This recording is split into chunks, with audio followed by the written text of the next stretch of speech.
Hello, welcome back to another episode of Tuba People TV, where we talk about Arnold Jacobs all of the time. Puddles and I are here in Encino, California, with Mr. Bob Karon. It's so great to see you. Great to see you, Mike. Really happy to do this today. Bob is a former trumpet professor at UCLA, UCSB, former principal trumpet of the Sacramento Symphony, and also did some studies with Arnold Jacobs. Yes, I did. It was about 1976, I believe, when I had returned from the Maracaibo Symphony in Venezuela.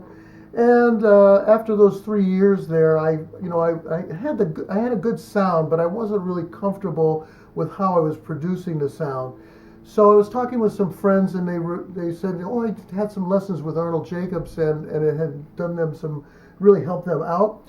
And I recalled that when I was at Juilliard, I met Bob Gillespie, and he had a big sound, confident, beautiful sound, and he was showing us all these breathing things that he had learned from Arnold Jacobs, and immediately all of us ran out and got bread bags, and were breathing in and out through these bags. I'm glad none of us got moldy lungs from that, but it seemed to be helping, so I thought, yeah, you know what? I need to go see Arnold Jacobs.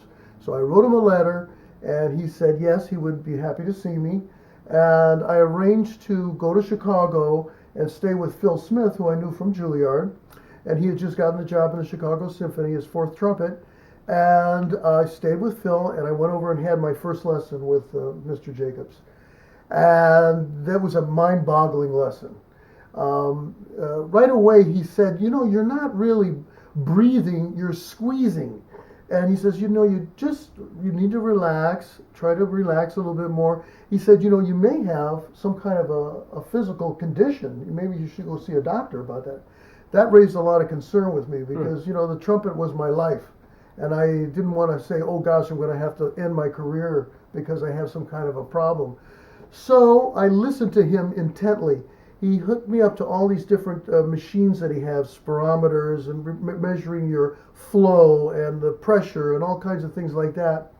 And he said, "You know, you really are just squeezing the air out." So he started to show me how to open it up a little bit. And one of the things he started with was just the idea of saying po, po, po, po, like that. And then he'd have me put my finger, blow, and then put the finger here, like that. And it started to get the air on the outside. He said, "You know what you're doing, this is not," he said, "look, this is not blowing. You don't blow out a birthday candle like that. You're not going to get the candle out. You have to just blow it." So you put a match out here, and he says, "Blow out the match." Okay, so you see the wind has to go out there. And he said, "Look, you know, that trumpet is really, you know, longer than you think because it goes, if you stretch it out, you have to blow all the way to the end of it, you know." And so just those ideas started to creep in, and he gave me the anesthesia bag to practice on. Went back to Phil's house, put myself into the guest room, and just started working on that bag. And about 2 or 3 days later, I had a second lesson. Before you get to that, what did you do with the bag specifically? Oh, well, what you would do is fill it up, completely fill it up. And, you know, when you blow in there, you're getting the air from the outside world to also go in there. It's not like it's all coming from you. You fill up that bag, and then you would empty your lungs as much as you could, and then take the whole thing back and blow back and forth maybe about 5 times. And what it did is it made you really exhale all of that wind, you know. And you're really moving a large quantity. So basically the bag turned something that was somewhat subjective into something objective. You could see it. You could see it. I see. You could actually see it, and you really tried to get all 5 liters back, you know. And for a small guy like me, that was opening up. And so then you went back for your second lesson a couple days later? A couple days later, I went back for the second lesson. Already things had improved. And he told me, he says, "Look, don't worry about making any mistakes. You can make as many mistakes as you want in here. Nobody can, it's okay. So just play." And then I did. And he says, "You sound beautiful. Why don't you just, you know, forget about if you make a mistake?" Well, that was also very helpful. And then he started to show me how, you know, explain about the diaphragm is the muscle for breathing, period. Then you have auxiliary muscles in the chest, the intercostals, and in your abdomen that are going to help. But just as much as they can help, they can also hinder. So you have to learn how to relax them, let them relax, and then when you blow, they come in, but they're not gonna stop. And it was funny because in my Arbin book, you can look back in my Arbin book from when I was a kid, and one of my teachers who I really loved wrote in there, says, keep stomach tense. Mm-hmm. And I guess that, my teacher said to do that, so that's what I was doing. But he showed me how when you move it, that you really are supporting that diaphragm and it's coming up and it's letting that air just do what it's supposed to do. And really that system, he explained, it's set up so that if somebody's going to punch you or you're going to take a blow, you would protect your body by keeping the air pressure inside. But the trumpet is not trying to hurt you. You have to blow into it. Yeah. And so, so he says, so don't feel like it's an intruder. You're going to be just playing it. And it's on the outside of your face. Right. So you blow from out here, not from inside. You blow from the lips. Blow from the lip. The wind is at the lip, he would always say. The wind is at your lip. And so he would have you do things like that to really see it going like that. Yeah. And then what I did was I got some other little contraptions. I mean, he had us put tubes in our mouth to kind of really open it up so your tongue wasn't getting in the way. But I also used things like the match, or a cigarette lighter, or a pinwheel, and I would take that pinwheel and put it further and further away, attach it to a music stand, and I would get it to be like at the other end of the room, Mm-hmm. and I would blow directly at it, and it wouldn't be instantaneous, but after a moment, the pinwheel would start to turn because the air was going all the way out there, and that's when I was really catching on, and so, and he also explained, it's not going to be that you're going to unlearn what you already know. You're not going to unlearn it. Mm-hmm. What we're going to do is we're going to learn something else. And the more times you do that, it's going to get higher and higher. And this is going to stay where it was, but eventually you're going to be way up here. Mm-hmm. And this is going to be out of the picture. The old habit, the pre-existing habit, and then the new habit. The new habit. Yeah, and the right. new habit is eventually going to take over. Yeah. And so that's when I said, okay, so we're going to have to give the new habit a lot of practice. Mm-hmm. And I practiced that religiously for about an hour a day. I had breathing as part of my getting ready to play. Mm-hmm. And I also incorporated solfeggio with that, which was another thing that he really believed in. And, it occurred to me that there really seems to be kind of like two worlds of trumpet instruction. One is by the people who kind of do it like violin, and it's very technical.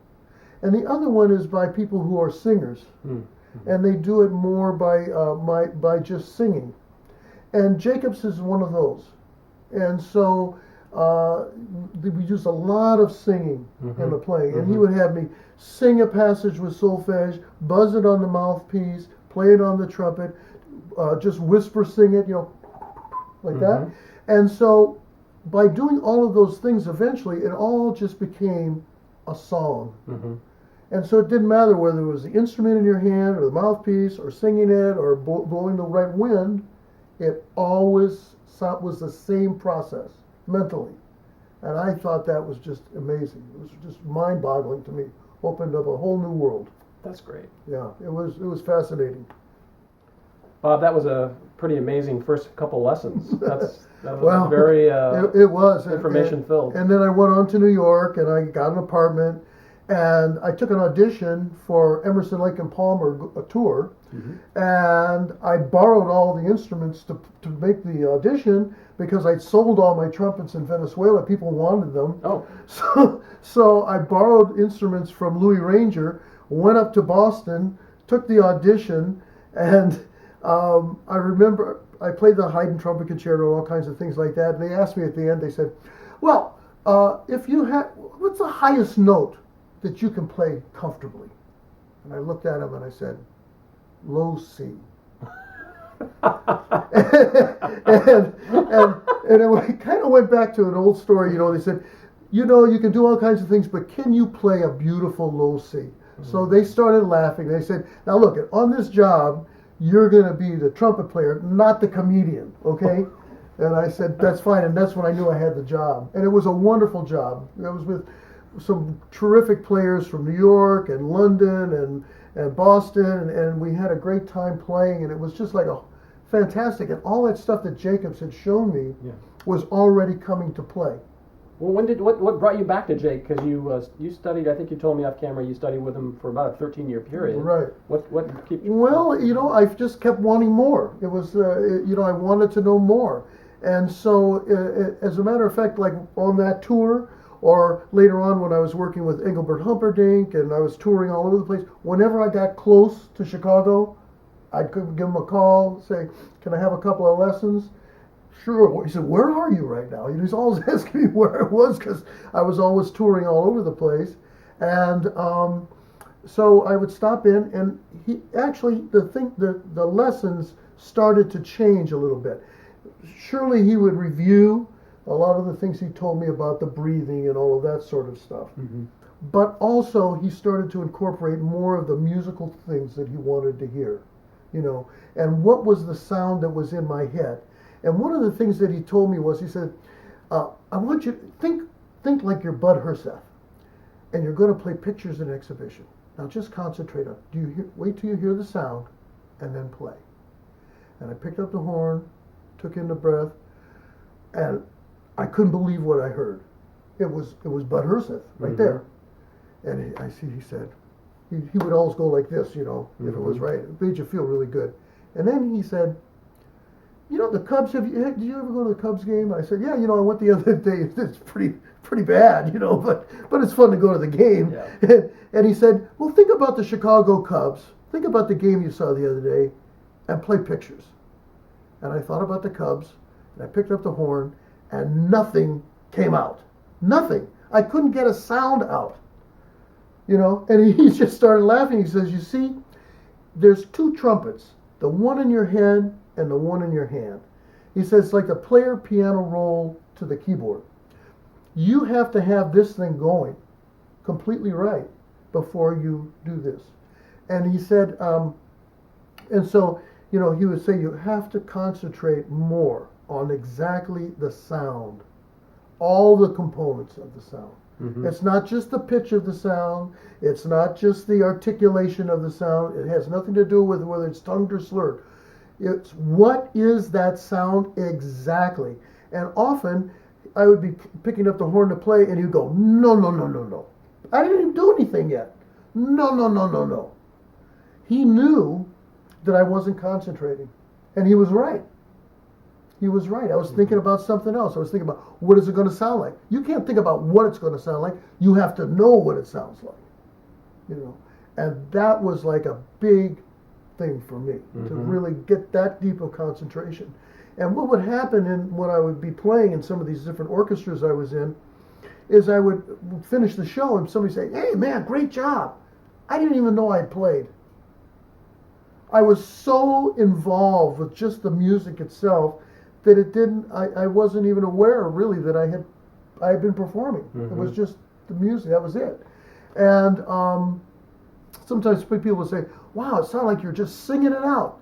Well, that's what I was doing. I didn't, I would just be so concentrated like that. And so even when I would be playing a show like for 4 years, the same show, I did Phantom of the Opera here in Los Angeles for 4 years, every show for me was exciting because I could just concentrate on it for those couple of hours and see what I could do with it, to make it even better and all kinds of tricks. Yeah. So it never got to be stale. Music never is stale for me. It's always like you're inventing and how you can do that. And Jacobs is the one who got that to make sense to me. And it got to be very non-mechanical at a certain point with him. He would always be talking about the music or the style, and he would point out, if he says you're getting a little tension, relax your shoulders, kind of get all that going. But more than that, it was concentrating on exactly the sound, It sounds like he was, initially he saw some physical manifestation of tension and problem that he knew was prohibiting you really from being able to express yourself properly, or was distracting to your concept process. And so he worked with that first, and then once that was more or less solved, he went to the music. Went to the music. And the music became the dominant driver at that point. Yeah. If the music wasn't sounding right, what could you do to help it? And then another thing was he worked a lot on the difference between air pressure and air flow. Mm-hmm. And that was also a very, very great concept that he showed me. So he said, when you play a note, if it's on a tuba or trumpet or French horn or trombone, for a certain note, there's a pressure and a volume of air that you need for that. Mm-hmm. Period. And then if you play with too much, it's like taking a pillow and trying to stuff it in too small of a suitcase. Mm-hmm. It's not going to fit. It's going to be distorted. It's going to be all scrunched up, Mm-hmm. which is what happens with a lot of guys who play really, really high. They try to play low, and they're playing with that same air pressure they had up here and down here, and the note goes flat. Just or flattens out. So he showed how play exactly with the right amount of air pressure, but read it as a flow. That the air is flowing along. It's not coming back. It's all going this way. And then we would move around, to changing the air pressure. And then he said, when you want to play louder, you play with the same pressure, but you blow faster. And when you want to play soft, it's the same air pressure, but you blow slower. Mm-hmm. Boy, did that make a big difference. That was like revolutionary for me. And it's something that I've shown a lot of people over the years, and they are totally amazed by the fact that all of a sudden the high register is just there. What they were doing literally is overblowing it, and that's why those notes won't come out. So it sounds like he was encouraging you to react to air pressure, not with more pressure, but with airflow. Airflow, yeah, it's the flow, the blow. Yeah. And that's where the wind part comes in. Right. When he's talking about the song, that's the solfeggio. Yeah. And when he's talking about the wind, that's that flowing, blowing air. Mm-hmm. Very windy. Yeah. Yeah, and that's made a huge difference. And so every once in a while, you lose sight of that a little bit, so I would stop in again. In fact, I would go to Chicago in the summertime and house sit way out of town, and then go into the city and have a series of lessons. I'd be there for maybe a month or so, and have as many lessons as I could get. Mm-hmm. Yeah, made a big difference. It was lonely being around there, but all I was doing is practicing. Yeah, that's good. Well, the thing that's interesting is, people say, well, why are you studying with a tuba player? You're not playing the tuba. I said, that's not it. He really knows about all the brass instruments. He's the foundation of the Chicago Symphony at the time. Mm-hmm. And I don't remember the name of the fellow who played first trombone when he was there, but he wasn't really a big guy. He's kind of very slender. Jay Friedman? Yeah, Jay Friedman. Yeah. And he had this huge sound, and he would take that breath, you know, and he would use that wind just perfectly. And even Phil Farkas, you know, he'd say, couple times a year, you know, things would start going wrong, and it's time to go see Arnold, you know, because he would straighten you out, you know. And, you know, all of those guys were keyed into that sound. Mm-hmm. And so, and as a matter of fact, he started out, I think he played the trumpet, and he would pick up my trumpet and he could play it. Mm-hmm. I mean, you know, and I wasn't going to play his tuba. I couldn't do that. But he would play the trumpet. And he said, in fact, he said once when he was very young, he got scarlet fever, and he was laid up for a while. He'd kissed a girl for the first time, Mm-hmm. and she gave him scarlet fever, and said he was laid up. In the hospital for 3 months. Yeah, he couldn't play the trumpet, but he played the mouthpiece. When he got back out, he noticed that all of a sudden his trumpet playing had improved. Mm-hmm. So he said, maybe the mouthpieces has something to do with that, you know. Did he have you buzzing your mouthpiece? All the time, Okay. all the time. And so, like, you know, like I said before, he would have you switching between singing it, the mouthpiece, the trumpet, all over, so you were just kind of mixed up. But another thing that he did was, you would be doing all this deep breathing, you know, for 10 or 15 minutes like that, and pretty soon you get a little, you know, lightheaded, and then he would start talking to you. He would make some little suggestions about things while you were kind of recovering, you know, and it was almost like he kind of hypnotized you. I don't know if he was doing that on purpose or not, but that's what he did. And he would make these suggestions about things. He would remind you about things, and it would just kind of creep in. And when I would go outside of his studio, I would sit down with a notepad, and I would start writing notes about everything that he had said. Mm-hmm. And I have pages and pages and pages of notes of things that he would recommend that you do. And then I would look over those notes and I would remind myself what what did I need to do. And that helped me a lot, But at some point he had people who would record the lesson. But to me it was more important that it was like my recollection of what he had said that was going to be important for me. Not so much listening to his exact words, because you really can't see what he was doing. You would just hear it. Now maybe it would have been better if you'd had a video camera there and done that. You could have done that too. But for me, it's like having to remember it so well is what made it stick for me, because I had to keep going through it in my mind. And so I was able to retain that information. And a lot of other people I studied with, great teachers, had shown me all kinds of things. They say, well, get into the music, but the way that he explained it seemed to stick better with me. And it seemed like it did for a lot of other people too, because, he's got quite a legacy of musicians who followed him. And not just, by the way, not just brass players, singers too. And woodwind players. Yeah, a lot of people have studied with him because he really could help them with the breath. I saw him work with a saxophone player one time, and wow, this guy was playing really cool saxophone. And then Jacobs said a couple things to him, and then you should have heard the difference in this, just like that. It was a beautiful sound, much better, and freer and more expressive. Everything was there because he was breathing better. It sounds like you had some really nice times with him. Did you have any special moments where it wasn't necessarily in the studio, but you had some good times? Yeah. One of the time I went with Phil was at Phil Smith's house. The Chicago Symphony had a run out, and so he said, "Hey, come on, get in the car with us." I said, "Me? I'm going to go with you guys?" Yeah. And then Bud Herseth is in there, Jacobs is in there.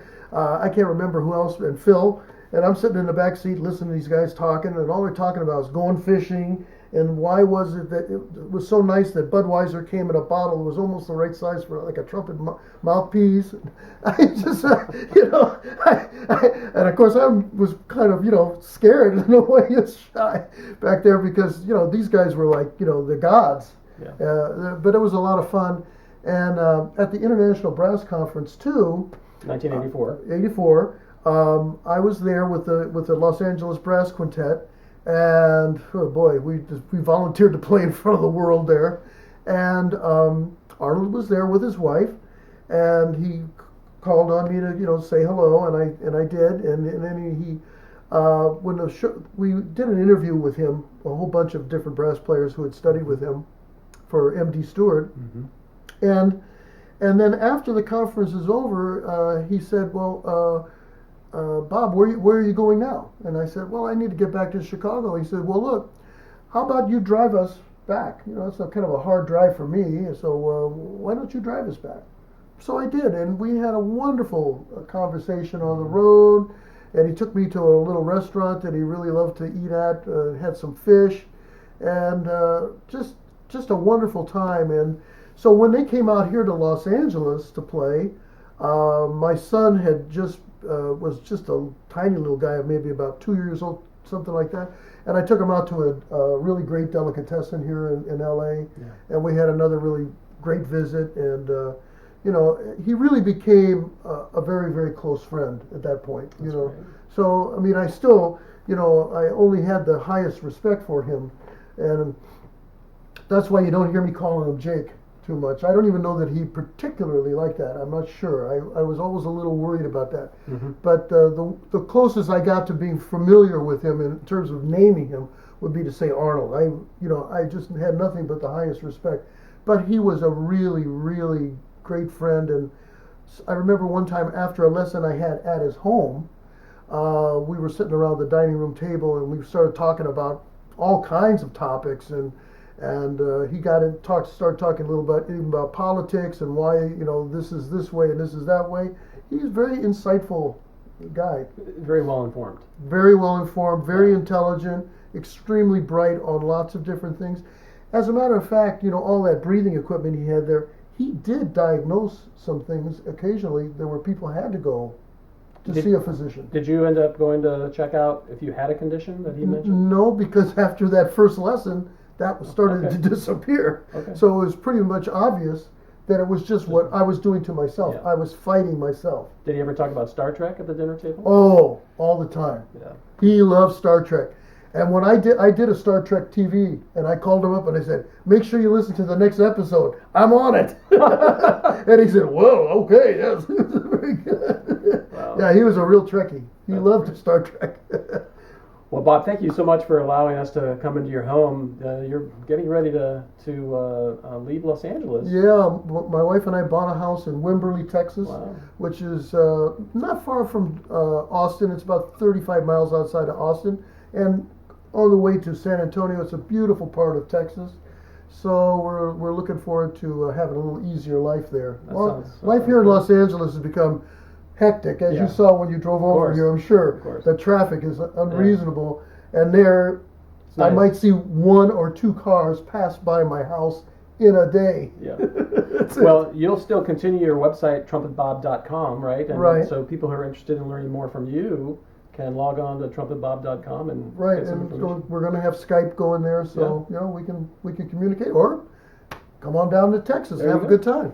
And as usual, Puddles bears gifts, and he'd like to present you with this delightful beverage holder. Great. Put the beverage, your favorite beverage, in Okay, here. we'll find one. Genuine Tuba People TV glass. So we Beautiful. give you that with our thanks. Well, thank you very much. This has been great. Really, really a pleasure to meet you. And now back to you.